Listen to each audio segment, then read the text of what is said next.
Hello दोस्तों, सीखो GK में आपका स्वागत है। आज हम सीडीपी के सेट 2 के सेशन का स्टार्ट कर रहे हैं, ठीक है। और यह सेशन 30 क्वेश्चन का रहेगा। और यह जो क्वेश्चन है PYQ क्वेश्चन है और यह एग्ज़ाम के व्यू से बहुत ही इम्पोर्टेंट क्वेश्चन है, ठीक है। तो चलिए सेशन स्टार्ट करते हैं पहले क्वेश्चन से। पहला क्वेश्चन है, विकास के प्रत्येक चरण के लिए सामाजिक अपेक्षा को क्या कहा जाता है। इसमें पूछ रहा है कि जो विकास का जो चरण होता है, प्रत्येक चरण, वो सामाजिक अपेक्षा के लिए क्या कहा जाता है। तो ऑप्शन है विकासात्मक कार्य, विकासात्मक आवश्यकताएं, विकासात्मक बाधाएं, विकासात्मक क्षेत्र। तो वो जो सामाजिक अपेक्षा को जो कहा जाता है प्रत्येक चरण के लिए, विकास के प्रत्येक चरण के लिए, वो कहा जाता है विकासात्मक कार्य को। तो इसका ऑप्शन नंबर 1 से राइट आंसर होगा। और यह जो विकासात्मक कार्य होता है, यह शारीरिक और मानसिक स्वास्थ्य के लिए बहुत ही महत्वपूर्ण माना जाता है विकासात्मक कार्य को, ठीक है। अगला क्वेश्चन है विकास डैश, मतलब विकास डैश। इस ऑप्शन कह रहा है शरीर के मध्य से बाहर की दिशा में होता है, नीचे से ऊपर की ओर होता है, एक आयामी है, वातावरणीय कारकों से प्रभावित नहीं होता। पूछ रहा है कि विकास क्या है। तो विकास जो है वह एक शरीर से जो मध्य से बाहर की दिशा में जो होता है वो विकास होता है, ठीक है। तो इसका राइट आंसर हो जाएगा 1। और जो शरीर के मध्य से बाहर की दिशा में जो विकास होता है ना, उसको क्या कहते हैं, तो उसको अधोगामी विकास कहते हैं, ठीक है। और इसके जो अंतर्गत तो वो इसके निर्माण के लिए जो आता है स्पाइनल कार्ड से निर्माण होता है। क्या होता है? स्पाइनल कार्ड से। ये जो मध्य से बाहर की दिशा में जो विकास होता है उसको अधोगामी कहते हैं, और उसका जो निर्माण होता है वो स्पाइनल कार्ड से निर्माण होता है, ठीक है। अगला क्वेश्चन है, कथन ए संज्ञानात्मक विकास मध्य बाल्यावस्था तक तेजी से विकसित होता है और फिर ठहर जाता है। क्या संज्ञानात्मक विकास मध्य बाल्यावस्था से तेजी से विकसित होता है और फिर ठहर जाता? नहीं, संज्ञानात्मक विकास ठहरता नहीं है। संज्ञानात्मक विकास जो होता है ना, वो शैशवावस्था से शुरू होकर वयस्कावस्था तक चलता है, ठीक है। और इसमें क्या कह रहा है? मध्य बाल्यावस्था से नहीं, मध्य बाल्यावस्था से संज्ञानात्मक विकास शुरू नहीं होता। जो संज्ञानात्मक विकास जो होता है वो शैशवावस्था से ही शुरू हो जाता है और यह कहाँ तक चलता है? वयस्कावस्था तक चलता है, ठीक है। तो ये कथन गलत है। अब इसका तर्क देखेंगे, यानी कि रीजन। तो इसका रीजन दिया हुआ है कि मानव मध्य बाल्यावस्था के चरण के बाद नई चीज़ें नहीं सीख सकता। नहीं, ये गलत है, क्योंकि मानव मध्य बाल्यावस्था के चरण के बाद नई चीज़ों को सीख सकता है, क्योंकि जो नई चीज़ें जो सीखता है वह शैशवावस्था से ही सीखने लगता है। और वह कब तक सीखता रहता है? जीवन भर सीखते रहता है, ठीक है। जन्म से मरण तक सीखते ही रहता है, ठीक है। तो ये भी तर्क भी गलत है। तो इसका ऑप्शन नंबर 4 सही हो जाएगा। ए और आर दोनों गलत है, ठीक है। अगला क्वेश्चन है, विद्यार्थियों का एक समूह, यानी विद्यार्थियों का एक समूह अपने खेल के दौरान एक लोकप्रिय नृत्य रियलिटी शो, यानी रियलिटी शो के दृश्य को दर्शाता है। तो 8 वर्षीय सना एक जज के तौर पर 8 वर्ष की एक जो सना है वो एक जज के तौर पर दूसरे बच्चों के नृत्य पर टिप्पणी करती है। वो एक जज के तौर पर क्या करती है? दूसरे बच्चों के नृत्य पर टिप्पणी करती है, यानी कुछ बोलती है, ठीक है। और यह परिस्थिति बच्चों के सामाजिकरण में की डैश महत्वपूर्ण भूमिका दर्शाती है। पूछ रहा है कि मतलब यह पर जो परिस्थिति है वह बच्चा के सामाजिकरण में के लिए क्या महत्वपूर्ण भूमिका दर्शाती है। तो ऑप्शन है धार्मिक संस्थान, परिवार, मीडिया, विद्यालय। धार्मिक संस्थान तो होगा नहीं, क्योंकि वो जज के तौर पर कर रही है ना, तो रियलिटी शो। विद्यालय तो होगा नहीं, परिवार तो होगा नहीं, तो इसका राइट आंसर होगा मीडिया, मतलब तीसरा नंबर क्वेश्चन सही होगा। ठीक है, अगला क्वेश्चन है जीन पियाजे के संज्ञानात्मक सिद्धांत के अनुसार बच्चे की किस अवस्था में वस्तुओं को कहे गए क्रम में लगाने की योग्यता पा लेते हैं। पूछ रहा है कि जो जीन पियाजे की संज्ञानात्मक सिद्धांत है, जीन पियाजे किस चीज़ का सिद्धांत दिए थे, तो संज्ञानात्मक विकास का सिद्धांत दिए थे। तो उनके सिद्धांत, इसमें पूछ रहा है कि उनके सिद्धांत के अनुसार जो बच्चा होता है वो किस अवस्था में वस्तु कहे गए क्रम में लगाने की योग्यता पा लेते हैं। तो जीन पियाजे की कितनी अवस्था है, तो जीन पियाजे की 4 अवस्था है। एक है संवेदी पेशी अवस्था, और जो दूसरा है वो पूर्व संक्रियात्मक अवस्था है, और एक मूर्त संक्रियात्मक अवस्था है, और एक अमूर्त संक्रियात्मक अवस्था है। तो इसका राइट आंसर होगा 3, यानी मूर्त संक्रियात्मक अवस्था में जो है ना, जो मूर्त संक्रियात्मक अवस्था होता है वो 7 से 11 साल के बीच में होता है। मूर्त संक्रियात्मक अवस्था 7 से 11 साल के बीच में होता है। और ये संवेदी पेशीय जो होता है 0 से 2 साल के बीच में, और पूर्व संक्रियात्मक होता है 2 से 7 साल के बीच में। ठीक है, और अमूर्त संक्रियात्मक जो होता है ना, यह 11 से लेके वयस्क अवस्था तक होता है। ठीक है, तो इसमें पूछ रहा है कि मतलब वस्तु के क्रम में वो 7 से 11 साल का जो बच्चा होता है वो वस्तु को क्रम में लगाने लगता है। ठीक है, और अगला क्वेश्चन है जीन पियाजे के अनुसार एक सतत प्रक्रिया, मतलब सतत मतलब लगातार, जो मानसिक संरचनाओं को परिष्कृत और परिवर्तित करती है डैश कहलाती है। पूछ रहा है कि जो जीन पियाजे के अनुसार जो एक लगातार प्रक्रिया होती है वो मानसिक संरचना को परिष्कृत और परिवर्तित करती है, वो क्या कहलाता है। नकल उतारने जैसा व्यवहार, वस्तु अस्थायित्व, समावेशन, संतुलीकरण। नहीं, नकल उतारने जैसे तो गलत हो गया, वस्तु अस्थायित्व भी गलत हो जाएगा क्योंकि लगातार प्रक्रिया पूछ रहा है, समावेशन भी गलत हो जाएगा, लगातार प्रक्रिया वो संतुलीकरण में होता है। ठीक है, तो इसका राइट आंसर हो जाएगा 4। अगला क्वेश्चन है विद्यार्थियों को एक समस्या का हल खोजने में संघर्ष करते देखकर उनकी सहायता के लिए अध्यापिका उन्हें संकेत और आधे सुलझे उदाहरण देती है। लेव वाइगोत्स्की के सिद्धांत के अनुसार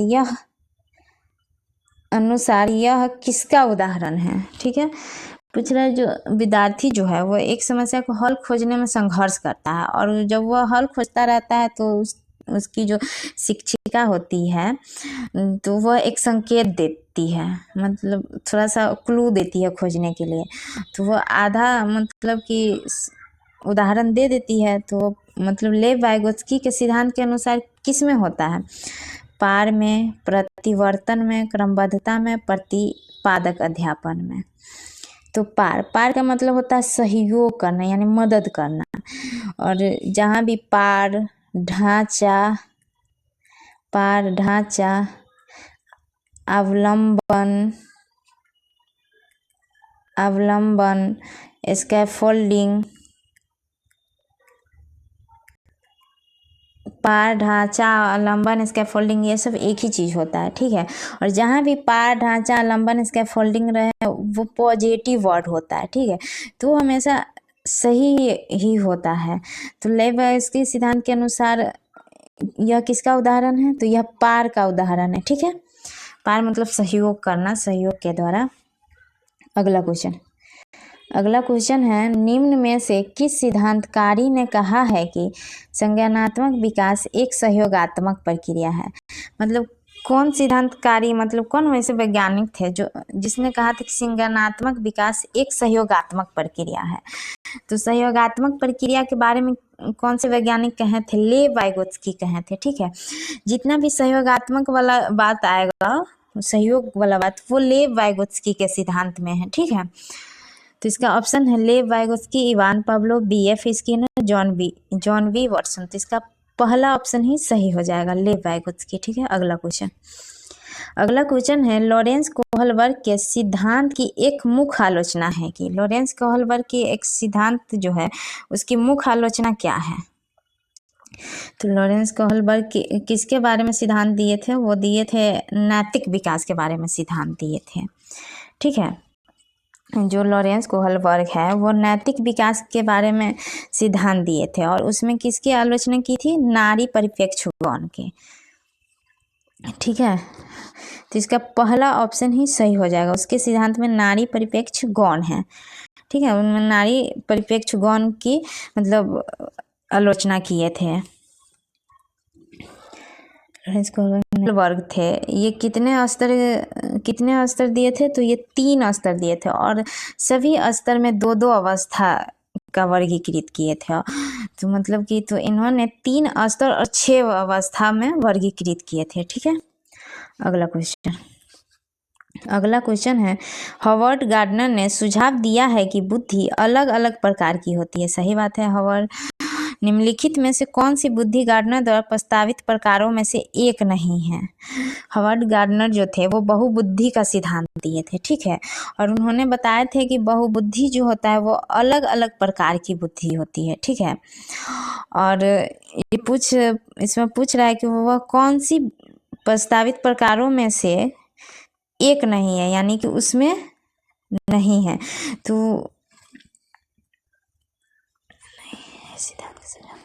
तो ऑप्शन है संगीतमय, भाषाई, शारीरिक, गति संवेदी, व्यवहारिक।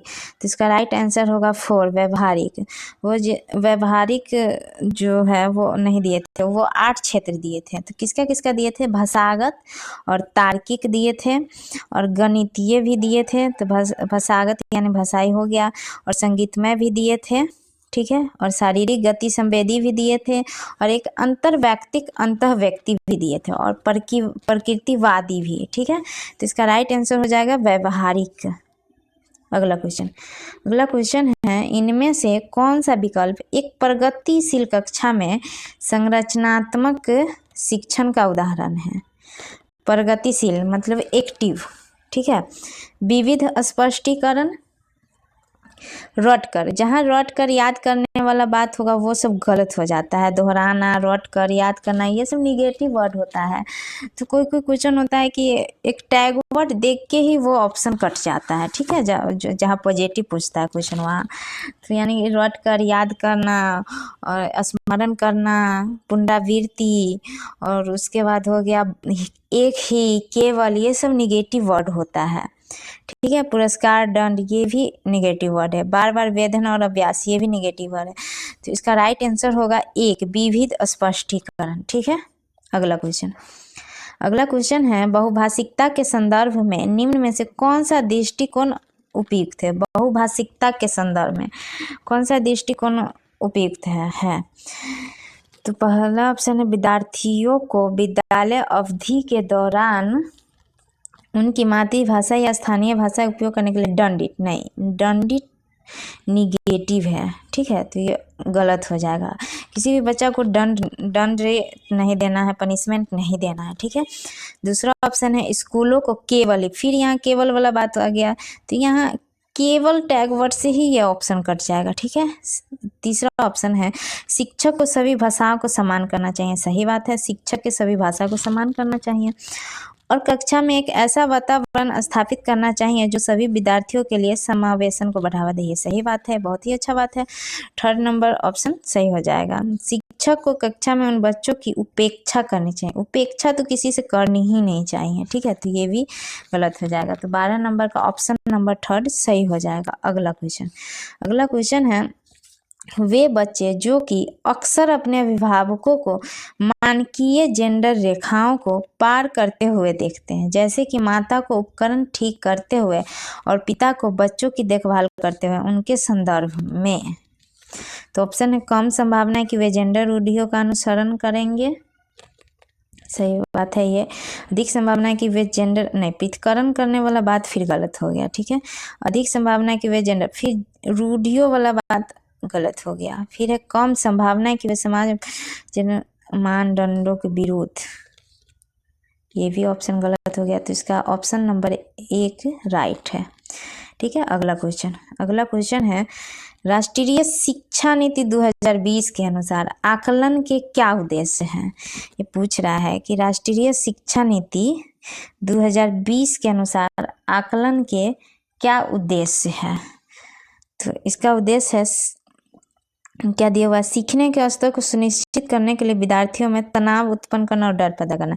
नहीं, कभी भी विद्यार्थी को तनाव नहीं देना है, भय नहीं उत्पन्न करना है, कभी भी डराना धमकाना नहीं है, तो ये ऑप्शन गलत हो जाएगा। ठीक है, बच्चों को प्यार से समझाना है, पढ़ाना है, ये सब सही है। अध्यापन अधिगम क्रियाओं को दोहराना, अध्यापन अधिगम क्रियाओं को दोहराना, ये सही है। ठीक है, अधिगम और विकास को अनुकूलित बनाना, ये भी सही है कि अधिगम को विकास के अनुकूल बनाना है। ठीक है, और डी है कक्षा के अंदर और बाहर विद्यार्थियों को समर्थन देना, ये भी सही है। तो बी सी डी ये तीनों सही है और ए गलत है, तो इसका 4 नंबर ऑप्शन सही हो जाएगा। ठीक है, अगला क्वेश्चन है गत्यात्मक मूल्यांकन का क्या समझने में सहायता करता है। पता, तो हम बात करेंगे गत्यात्मक। गत्यात्मक क्या है, तो ये जो गत्यात्मक विकास का जो मतलब है ना, गत्यात्मक विकास का मतलब है उन क्रियाओं पर नियंत्रण करना, मतलब ऐसी क्रियाओं पर नियंत्रण करना जो शिशु के परिवेश के साथ समायोजन कर सके। समायोजन में मतलब सहयोग दे सके। ठीक है, मतलब वो जो गत्यात्मक विकास जो होता है उसका मतलब होता है कि वैसा क्रिया जिस पर मतलब नियंत्रण करने से शिशु के परिवेश के साथ समायोजन में सहयोग दे सके। ठीक है, जैसे एग्जाम्पल में हो गया घुटने के बल चलना, खड़ा होना या फिर एकाएक चलना इत्यादि, ये सब मतलब कि आता है गत्यात्मक विकास में। ठीक है, तो इसका ऑप्शन है बच्चों का बौद्धिक स्तर, नहीं बौद्धिक स्तर नहीं होगा, ये गलत हो जाएगा। समकक्षियों की तुलना में छात्रा का संबंधित पद, ये भी ऑप्शन गलत हो जाएगा। बच्चे की विशिष्ट अधिगम आवश्यकताएं, ऑप्शन नंबर 3 सही हो जाएगा। ठीक है, लायक नहीं, ये भी निगेटिव है, तो ये गलत हो जाएगा। इसका ऑप्शन नंबर 3 सही हो जाएगा। अगला क्वेश्चन है प्रतिभाशाली विद्यार्थियों के सफल समावेशन हेतु एक अध्यापक को निम्न में से क्या करने से बचना चाहिए। जो प्रतिभाशाली बच्चा है उसके लिए मतलब कि समावेशन के लिए एक अध्यापक को क्या करने से बचना चाहिए। तो ऑप्शन है विविध दृष्टिकोण को व्यक्त करने के अवसर देना, सही बात है, क्योंकि अलग अलग मतलब व्यक्त करने के लिए अवसर देना बच्चों को सही बात है। विद्यार्थियों को शैक्षणिक संवर्धन गतिविधियां कराना भी सही बात है। अध्यापक केंद्रित नहीं, कभी भी पाठ्यक्रम अध्यापक केंद्रित नहीं होता है, कभी भी पाठ्यक्रम जो होता है वो शिक्षार्थी केंद्रित होता है। ठीक है, क्या होता है, जो पाठ्यक्रम होता है वो शिक्षार्थी केंद्रित होता है। ठीक है, तो इसमें पूछ रहा है बचना चाहिए, यानी निगेटिव का भाई निगेटिव, तो ऑप्शन नंबर 3 सही हो जाएगा। क्या होगा, ऑप्शन नंबर 3 सही हो जाएगा। ठीक है, अगला क्वेश्चन है एक ऐसा तंत्र तैयार करने के लिए जो विद्यार्थियों की व्यक्तिगत विभिन्नताओं को सम्मान दे, एक अध्यापक को क्या करना चाहिए।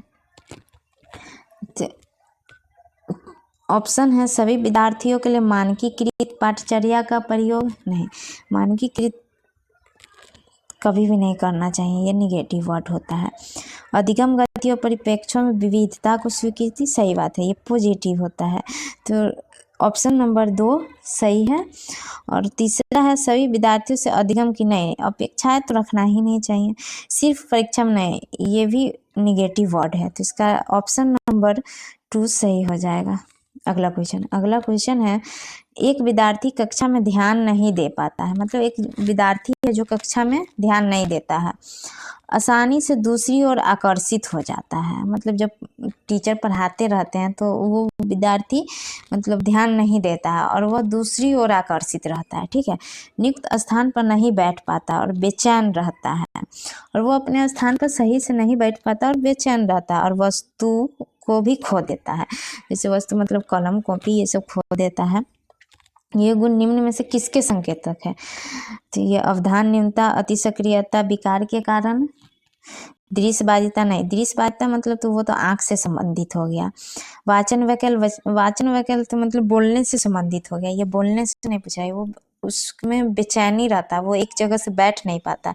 लेखन वैकल तो लिखने से संबंधित है, तो इसका ऑप्शन नंबर 1 सही हो जाएगा। अवधान्यता, अति सक्रियता, विकार के, मतलब उस पढ़ाई के लिए एक्टिव नहीं रहता है। ठीक है, अगला क्वेश्चन है, श्रवण बाधिता वाले विद्यार्थियों के समावेशन हेतु एक अध्यापिका को क्या करना चाहिए? जो श्रवण बाधित विद्यार्थी है उसको समावेशन के लिए एक टीचर को क्या करना चाहिए? तो ऑप्शन नंबर है, उस वक्त बोलने से बचना चाहिए जब विद्यार्थी उसका चेहरा न देख पाए, जब विद्यार्थी उसका चेहरा न देख पाए। दूसरा ऑप्शन है, सांकेतिक भाषा के प्रयोग को हतोत्साही करना चाहिए। नहीं, सांकेतिक भाषा को जब प्रयोग से हतोत्साही कर देंगे तो वो फिर समझेगा कैसे, क्योंकि वो सुन तो सकता नहीं है, श्रवण बाधित। और तीसरा ऑप्शन है, सहायक तकनीकों प्रौद्योगिकियों के उपयोग से बचना चाहिए। नहीं, जब वो सुन नहीं पाता है तो जब तक ले उसको तकनीक का उपयोग नहीं करेंगे तब तक ले वो सीखेगा कैसे? तो ये भी ऑप्शन गलत हो जाएगा। जानकारी प्रकरण के लिए अतिरिक्त समय नहीं देना चाहिए। नहीं, जब उसको हम समय नहीं देंगे तो वो फिर सीखेगा कैसे, क्योंकि वो तो श्रवण बाधित है ना, सुन नहीं सकता है। तो इसका ऑप्शन नंबर 1 सही हो जाएगा। बोलने से बचना चाहिए, क्योंकि इसलिए बोलने से बचना चाहिए कि वो सुन ही नहीं सकता है, तो बचना चाहिए ना बोलने से। अगला क्वेश्चन है, ऐसी गतिविधियों का चयन जिसमें अंतर्दृष्टि और विविध प्रकार के उत्तर देने की संभावनाएं हैं, वो किस समुन्नत करती है? रट कर याद करने के नहीं, रट कर याद करने वाला बात तो ये सब निगेटिव होता है, ये सब कभी सही ही नहीं होता है। कुंठा को ये भी नहीं होगा, प्रतिस्पर्धा को ये भी नहीं होगा। सृजनात्मकता जो होता है वो पॉजिटिव वर्ड होता है। ठीक है, तो गतिविधियों का चयन जिसमें अंतर्दृष्टि और विविध, मतलब विभिन्न प्रकार के उत्तर देने की जो बच्चा के पास रहता है संभावना, वो किसके थ्रू रहता है? तो सृजनात्मकता के थ्रू। ठीक है, ऑप्शन नंबर 2 सही हो जाएगा। अगला क्वेश्चन है, परीक्षा में कम अंक पाने वाले विद्यार्थी को क्या करना चाहिए? जो विद्यार्थी परीक्षा में कम अंक लाता है उसको क्या करना चाहिए? तो उसको विशिष्ट विद्यालय में भेज देना चाहिए। नहीं, विशिष्ट विद्यालय में नहीं भेजना चाहिए। केवल वेबसाइट, जब भी केवल आ जाएगा वो तो निगेटिव हो जाएगा। दंड देना चाहिए? नहीं, दंड भी नहीं देना चाहिए, क्योंकि बच्चा को दंड देना ही नहीं है। उसकी व्यक्तिगत आवश्यकताओं के अनुसार सहायता देना चाहिए। सही बात है।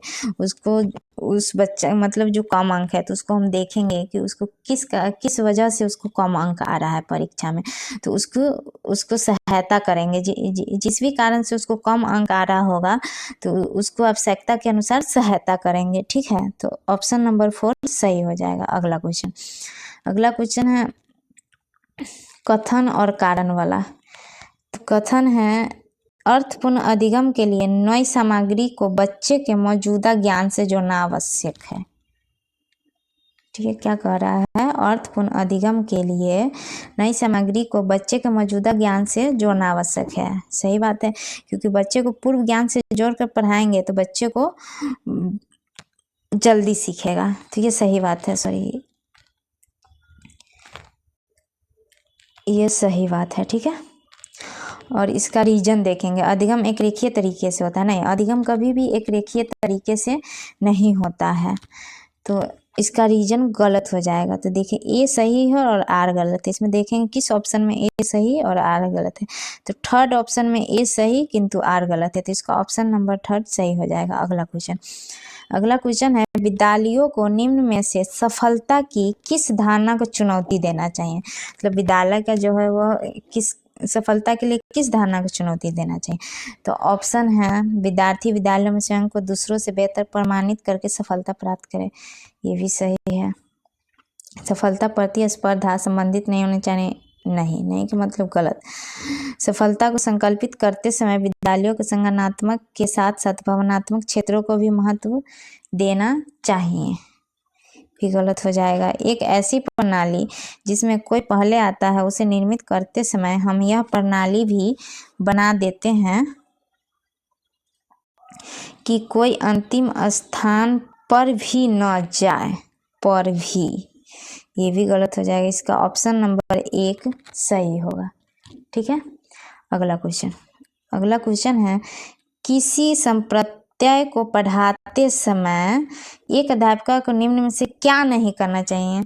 मतलब जो एक टीचर जो है वो क्लास ले रहे हैं तो उनको पढ़ाते समय क्या नहीं करना चाहिए। देखेंगे ऑप्शन। रूपकों का विभिन्न क्षेत्रों व एक ही क्षेत्र में उपयोग करना। नहीं, ये गलत हो जाए क्योंकि नेगेटिव का भाई नेगेटिव ही होता है। विभिन्न परिघटनाओं में सहसंबंधों को रेखांकित करना, ये भी गलत हो जाएगा। विद्यार्थियों को कार्य कारण संबंधों को तलाशने के लिए कहना, ये भी गलत हो जाएगा। गैर संबंधों और अपवादों के सम्मिलन का वर्जन करना। ऑप्शन नंबर 4 सही हो जाएगा। अगला क्वेश्चन है निम्न में से अधिगम की कौन सी तकनीक पर एक अध्यापिका को बल देना चाहिए। मतलब अधिगम के लिए कौन सा तकनीक पर बल देना चाहिए। तो दीपक प्रतिक्रिया द्वारा अधिगम, संरचनाबद्ध अन्वेषण को प्रक्रिया द्वारा अधिगम, रट्टा मार सीखना। नहीं, रट्टा मार वाला तो कभी होगा ही नहीं। दूसरों से ज़्यादा नहीं, ये भी नहीं होगा। तो बचा ऑप्शन नंबर 1 और 2। तो ऑप्शन नंबर 1 क्यों गलत होगा। तो इसमें उद्दीपक प्रतिक्रिया के कारण। तो इसका ऑप्शन नंबर 2 राइट आंसर होगा। अगला क्वेश्चन है निम्न में से कौन सा बाह्य अभिप्रेरणा का उदाहरण नहीं है। बाह्य अभिप्रेरणा सजा से बचना। मतलब बाह्य अभिप्रेरणा मतलब बाहरी अभिप्रेरणा, बाहरी मोटिवेशनल, ठीक है। तो इसका ऑप्शन है सजा से बचना तो आंतरिक हुआ, बाहरी नहीं हुआ। इनाम मतलब बाहरी हुआ। इनाम इसलिए क्योंकि मतलब जैसे कि कोई भी बच्चा एग्जाम देता है तो उसमें टीचर कहते हैं ना कि जो इसमें सबसे ज़्यादा नंबर लाएगा उसको इनाम देंगे। तो वो बच्चा का बाहरी अभिप्रेरणा रहता है, ठीक है। रुचि वो आंतरिक हुआ। असफलता से डर वो भी आंतरिक हुआ। तो इसका ऑप्शन नंबर 2 जो है इनाम, सॉरी इसमें पूछ रहा है कि बाह्य उदाहरण। कितना नंबर क्वेश्चन है? 26 नंबर। इसमें पूछ रहा है कि बाह्य उदाहरण नहीं है। हम बता दिए कि उदाहरण है। बाह्य उदाहरण मतलब बाहरी उदाहरण नहीं है। तो सजा से बचना ये तो आंतरिक उदाहरण है। असफलता का डर ये भी बाह्य अभिप्रेरणा का उदाहरण है। सजा से बचना ये भी बाह्य अभिप्रेरणा का उदाहरण है। इनाम ये भी बाह्य अभिप्रेरणा का उदाहरण। जो रुचि होता है ना वो आंतरिक अभिप्रेरणा का उदाहरण है। सॉरी, ये थोड़ा सा टाइपिंग मिस्टेक हो गया है ऑप्शन 2 और 3 में। तो इसका राइट आंसर होगा 2 रुचि, 2 नंबर वाला रुचि। 3rd नंबर पे इसमें टाइप हो गया है। 2 की जगह 3rd और 3rd की जगह 2 टाइप हो गया हुआ है, उसके लिए सॉरी। तो इसका राइट आंसर होगा रुचि जो है ये बाह्य अभिप्रेरणा का उदाहरण नहीं है, यह आंतरिक अभिप्रेरणा है, ठीक है। अगला क्वेश्चन है निम्न में से कौन सा भाव विद्यार्थियों के अधिगम में बाधक रहेगा। किसमें बाधक रहेगा? विद्यार्थियों के अधिगम में। उत्सुकता, कृतज्ञता, जिज्ञासा, निराशा। बाधक निगेटिव होता है ना, तो निगेटिव पूछ रहा है ना, तो निगेटिव का भाई निगेटिव, ठीक है। तो ऑप्शन नंबर 4 सही होगा। अगला क्वेश्चन है एक कक्षा में जल संप्रत्यय पर चर्चा के दौरान एक बच्चा कहता है कि जल रंगहीन नहीं है। मतलब एक कक्षा में मतलब जल के बारे में चर्चा हो रहा है, उसमें एक बच्चा कहता है कि जल रंगहीन नहीं है और अध्यापिका के पूछे जाने पर वह उसके घर के पास वाले नाले के गंदे पानी का संदर्भ देता है। वो जो टीचर जो क्लास में पूछते हैं वो जो बच्चा रहता है वो बच्चा मतलब उसके घर के आसपास जो नाली रहता है उसका उदाहरण देता है कि गंदा पानी रहता है ना उसमें, तो वो तो रंगीन रहता है कीचड़ सबके कारण। तो बच्चे की इस भ्रांति पर अध्यापिका की क्या प्रतिक्रिया होनी चाहिए। ऑप्शन है इस जवाब को सिरे से नकार देना चाहिए। नहीं, उस जवाब से उसको नकारना नहीं चाहिए बल्कि बताना चाहिए, स्वीकार करना चाहिए। इस बात पर बल देना चाहिए कि उसका तर्क बल देना, फिर ये नेगेटिव हो जाएगा। इस जवाब को अपना लेना चाहिए और जल के रंगहीन होने का तर्क बताना चाहिए, ठीक है। बहुत ही अच्छा बात है ये। केवल आ गया तो ये नेगेटिव हो गया, तो इसका ऑप्शन नंबर 3 सही होगा। अगला क्वेश्चन है अधिगम का सामाजिक संरचनात्मक उपागम निम्न में से किसकी महत्ता पर बल देता है। अधिगम का जो सामाजिक संरचना उपागम है वह किस महत्ता पर बल देता है। तो इनाम और दंड, मानकीकृत आकलन नहीं, प्रतिपादक अध्यापक नहीं, इनाम और दंड नहीं होगा, मानकीकृत भी नहीं होगा, सांस्कृतिक संदर्भ होगा। ठीक है, जब भी समाज के बारे में आएगा तो सामाजिक, सांस्कृतिक ये सब सही आंसर होता है, तो इसका ऑप्शन नंबर 3 सही हो जाएगा। अगला क्वेश्चन है अधिगम सबसे अधिक प्रभावशाली और अर्थपूर्ण होगा यदि, मतलब अधिगम कब सबसे अधिक प्रभावशाली और अर्थपूर्ण होगा। तो ऑप्शन देखेंगे, यह संदर्भित रूप में हो, अधिगम करदर्शा प्रदर्शन अभिमुखी नहीं है, गलत हो जाएगा। अधिगम करता बाह्य कारकों से प्रेरित हो नहीं, जानकारी संबंधित खंडों में प्रस्तुत की हो नहीं। तो इसका 30 नंबर का ऑप्शन नंबर 1 सही हो जाएगा। ठीक है, तो दोस्तों आज का सेशन यहीं समाप्त होता है। अगर सेशन अच्छा लगा हो तो चैनल को सब्सक्राइब और वीडियो को लाइक कमेंट शेयर जरूर कर दीजिएगा। Thank you.